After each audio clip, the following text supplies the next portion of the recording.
sorry for the shaky camera. I'm trying to get a good spot here. It is early in the morning. I got up a little early this morning because I fell asleep last night, and so I got up this morning and wanted to take a shower and feel fresh and clean. But hey everyone, my name is Angelo. I am a passport brother who brought his fiance to the United States from Vietnam. We got married, she got a green card, and now we are living the second half of our best life. And at some point I will start showing her some more in these videos. But right now I want to talk about, you know, my employment situation, particularly things did not end well at my last job, which is very unusual for me. I ended up resigning because what I believe was a hostile work environment based on the fact of some discrimination and of course ageism. But I want to talk about not so much that. I want to talk about, you know, seeing the signs on the wall and understanding when things are changing in your work environment and what you can and should do in order to prepare yourself. So I'd worked there for 3 years. No. So I worked there for about 2 years, and then I got promoted. And then I worked for another 2.5 years, and then I got promoted again. And when I got promoted the second time, I became the person in charge of everything. So it was a learning experience for me and a transition for me. And I knew all the time that it was a transition for me, because although I was more experienced in more corporate things than the previous person who was in charge, we were both close to the same age, maybe like a 4 or 5 year difference. So what I knew at the time was that it was a transition for me. I was not going to be there long term. And come on in. And I was not going to be there a long time. I just was talking about the fact that I have to start showing my wife more in my video, and she just came in from her run. I don't know, maybe you'll see her. There she is. Hello. And so I knew I was the transition guy, and that's what I told all of the workers there.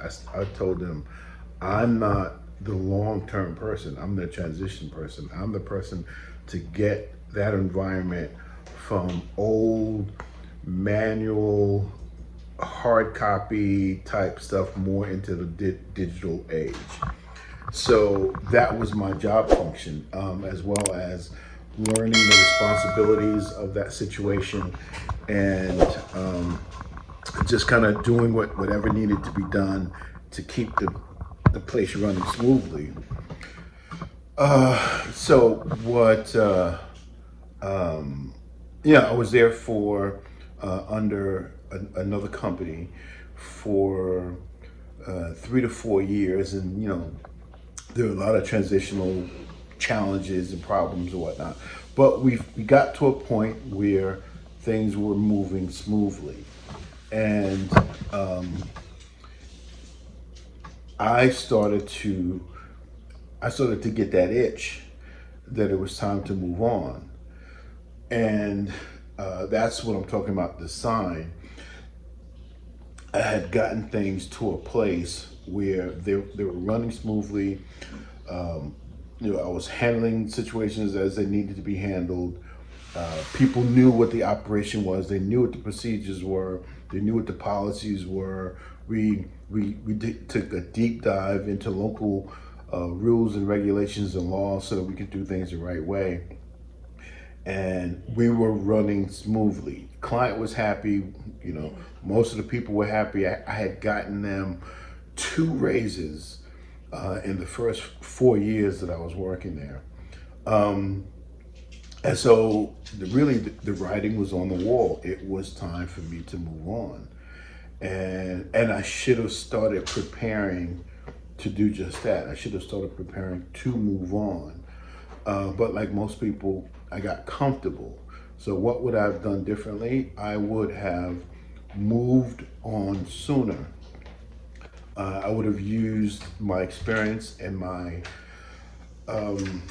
all of the new things that I learned, and I would have, gotten up out of there and transitioned into something else, whether it was a lateral move or whatnot, didn't matter. My time at that place had come to an end.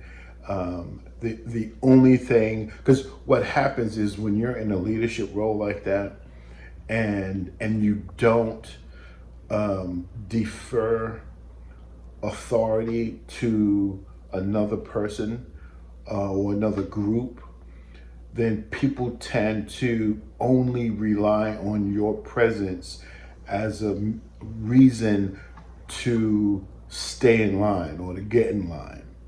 And so that means that you always have to be there in order for things to go right, to go smoothly. And when you're not there, then people, it's like they say, when the cat's away, the mice will play. And so we had gotten into that kind of situation that it was clear that we were transitioning to a place where if I wasn't there, things were much more visibly, noticeably lax than when I was there. And so I should have deferred it to the next person, let them establish themselves as whatever they were going to be. As I had mentioned, years earlier when I had told the team, hey, I'm just a transition guy. So I should have done that sooner. I should have moved on sooner. And then another company came in. This is a company that was really just not good for me because they couldn't understand it. It was a big cultural thing, in my impression. And I think age came to play with it, although I skew in terms of activity and mental clarity and use of technology. I skew very young. I know one of the owners would come in there talking about, oh, let's use AI for this, but he didn't know a goddamn thing about any of that stuff. He was just relying on buzzwords from the internet in order to make it seem like he was on top of his game, like he was some super smart person, and he wasn't.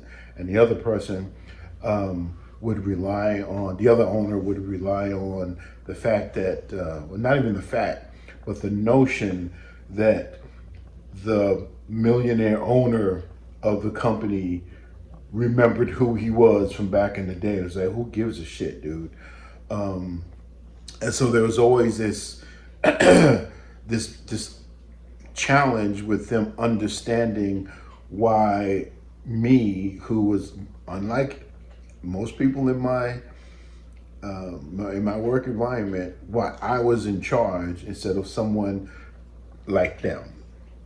That's my take on the situation. And they couldn't understand. I don't believe they could understand why the client had put so much faith in me. And so those things should have been my sign that, hey, it's time to go. Transition out. Start making your moves. Start doing these things. Fly under the radar and make that happen. But there's another thing that I didn't recognize, and it is about culture, and there is, some issues about, people. It's hard to explain. I should have recognized that the team that I was building was already contemplating my departure. And I think a lot of that has to do with age. But whenever you're in charge, you will always see and hear, little grumblings and things of people who think they can do a better job than you, even though they don't have all the information that you have that has compelled you to take action in the way that you have taken action in order to run this situation. They will always believe that they can do something better than you. And that's a constant thing. And I recognize that. But I think we tend to downplay it and not see that it's people's it's human nature to plan and to plot, and particularly when you don't have the control that you want to have, and particularly when people think they are an alpha, and they have to. The only way that they feel good about themselves is to be in control. So that's not me. I'm not. I don't have to be in control to feel good about myself, or to feel that I am self-empowered, and I don't need to be in control of other people to do that. Being in control of myself, my emotions, my destiny, my path, that's what makes me feel empowered. That's what makes me feel confident. But I think I saw the signs earlier on that my assistant in charge was a wannabe alpha. And he knew not to come against me because I didn't stand for that, but he tried to establish himself as an alpha amongst the others. And of course, that meant leading them towards, I won't say like a revolution, but leading them towards choosing him over me when the time came. And again, I should have seen the writing on the wall. So if I had a chance to do things differently, I wouldn't have necessarily like put the kibosh on that, but I would have not given him the vote of confidence amongst the client that I had previously done. I would not have cheerleaded him the way I previously done, because I literally brought him up against a lot of people's wishes. And if I had a chance, I wouldn't do that. I would just make him earn his way the same way I earned my way. I earned my way by not someone pulling me up from the front because I made a bunch of dumb decisions, but me making a succession of correct decisions, and then getting to the point where people felt confident in me and no one had to cheerlead for me. So these are all of the things that I would change if I had an opportunity to change. But now, that's all in the past now, so we can't do that. But what I can do is focus on creating the best experience for myself with my next opportunity. Using my leadership skills, using my new tech skills, using my old tech skills, using management and operations, and proficiency and teamwork to help build something. Because in the last few years, I've spent so much time telling people what not to do and how they couldn't do this and do that, and now I want to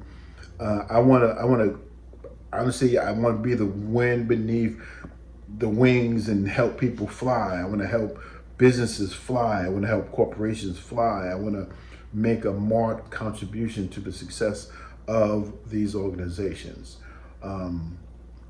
So my advice, if you're out there and you're listening and you see the writing on the wall and things feel a certain way, and you're saying to yourself, hey, maybe it's time to go, chances are it's time to go. It's time to move on. And that's when you should begin your transition. And here's the other thing that's really, really important. The sooner you realize that the transition time has started, the sooner you can start building and acquiring new skills to get to where you want to go, because you're not in a rush. If you wait till the last minute, or you wait till something bad happens and then you have to go, or then you get let go, now you're forced to scramble. But if you see this 6 months, 9 months, a year in advance, then you can sit down, you can plan, you can plot, you can study, you can acquire certifications, you can acquire knowledge, you can acquire certificates. You can do self-study. You can do all of these things at your own time, at your leisure, so that you can prepare yourself to step away. And then my final bit of advice: when it's time to move, when it's time to step away, step away. Step away quickly. There's nothing in this world, in the law, that says you have to give your employer 2 weeks notice. You don't. It is a courtesy. And it's not the courtesy that your company will show you when you turn in your resignation. Because more often than not, when you turn in your resignation, it's a sign that, hey, this person is no longer loyal to the company. So why are we going to keep him around paying him if he's no longer loyal to the company? And a lot of companies, when you turn in your resignation, they will send you home that very same day. So why in God's green earth would you, like I did, give advance notice? When it comes, it comes. At the most, when it's time to go, when it's your time to go and you're prepared to go, give 72 hours notice. Let them know on Wednesday that Friday is your last day. Wednesday, 9 a.m., tell them Friday is my last day. And that way, if they want to let you go, they can let you go, and you can have a nice 3 or 4 day weekend before you start your new gig. So anyway, folks, that's what I would do differently if I had an opportunity. But that being said, I'm here where I am now. I'm facing whatever challenges are coming my way, and I'm still building, I'm still learning, and I'm still fighting because the injustices done to me, somebody's going to pay for that. Somebody's definitely going to pay for that, because it's, you shouldn't treat people that way. But anyway, thanks, folks. This is just a quick one. Well, it was a quick one. It's about 20 minutes now. Thank you for watching. Please like, comment, and subscribe. I am definitely trying to get to 1,000 subscribers so I can monetize this channel. More on that later. Like, comment, subscribe. Let's talk about it in the comments, and I'll see you in the next one. Thank you.